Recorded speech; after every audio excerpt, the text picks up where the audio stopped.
अस्सलाम वालेकुम, कैसे हैं जनाब। आज का जो टॉपिक है वो है कुफ्र की हकीकत और उसके नुकसानात। बात कर लेते हैं कुफ्र की हकीकत के ऊपर। अगर कोई इंसान मुसलमान पैदा होता है और वो जाने बूझे मुस्लिम ही रहा, मगर वो अपने इल्म और अक़ल से खुदा को ना जान सका और खुदा की अताअत को इनकार करता रहा, ऐसे में ये कुफ्र कहलाता है। कुफ्र के असली मायने हैं छुपाने और पर्दा डालने के। ऐसे शख्स को काफिर भी कहा जाता है जो अपनी फितरत और नादानी को छुपाता है। अल्लाह ताला ने इंसान को अपने ख्याल, राय और अमल के इंतखाब में आज़ादी बख्शी है, मगर उसका जिस्म इस्लाम की फितरत पर ही काम कर रहा है। अगर कोई इंसान खुदा को अपनी अकल से ना जान सका तो उसकी अकल पर पर्दा है। तमाम दुनिया और ख़ुद उसकी फितरत भी उससे छुप गई है। इस बात से अंदाज़ा लगाया जा सकता है कि वो इंसान कितनी बड़ी गुमराही में है। अब बात कर लेते हैं कुफ्र के नुकसानात के ऊपर।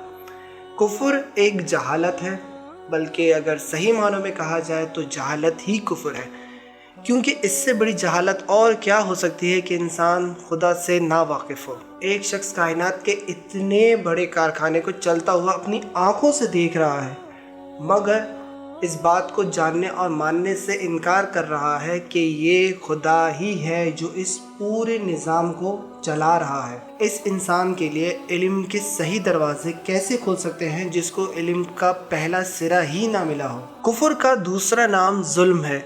हम ये तो जानते हैं कि दुनिया की सारी चीज़ें अल्लाह ताला की ताबे फरमान हैं और इनकी फितरत इस्लाम यानी कानून खुदावंदी की अताअत है। खुद इंसान का जिस्म और इसके जिस्म का एक एक हिस्सा इसी फितरत पर पैदा किया गया है, मगर हर चीज़ की फितरत यही चाहती है कि उसे अल्लाह की मर्ज़ी के मुताबिक उससे काम लिया जाए। लेकिन जो शख्स कुफ्र करता है और वो इन सब चीज़ों की फितरत के ख़िलाफ़ उनसे काम लेता है और अपने दिल में दूसरों की बुज़ुर्गी, मोहब्बत और खौफ के बुत बिठाता है, जबकि दिल की फितरत भी उससे यही चाहती है कि उसके दिल में अल्लाह ताला की अताअत, मोहब्बत, बुज़ुर्गी और अल्लाह ताला का ही खौफ हो। अगर खुदा की मर्ज़ी के मुताबिक सारे काम ना हो तो वो खुद अपने वजूद पर भी जुल्म कर रहा है। कुफ्र सिर्फ जुल्म ही नहीं बल्कि बगावत, नाशुक्री और नमक हरामी भी है। ज़रा इस बात पर गौर करें कि अल्लाह ने ये सारी चीज़ें, आँख, कान, नाक, दिमाग, ये सारी चीज़ें अल्लाह ताला की तरफ से ही हैं। अगर हम इसको अल्लाह के ख़िलाफ़ ही चलाएंगे तो हम नमक हरामी ही कर रहे हैं। वो बागी ही हैं जो खुदा के दिए हुए दिमाग से ही उसी के ख़िलाफ़ सोचें और काम लें।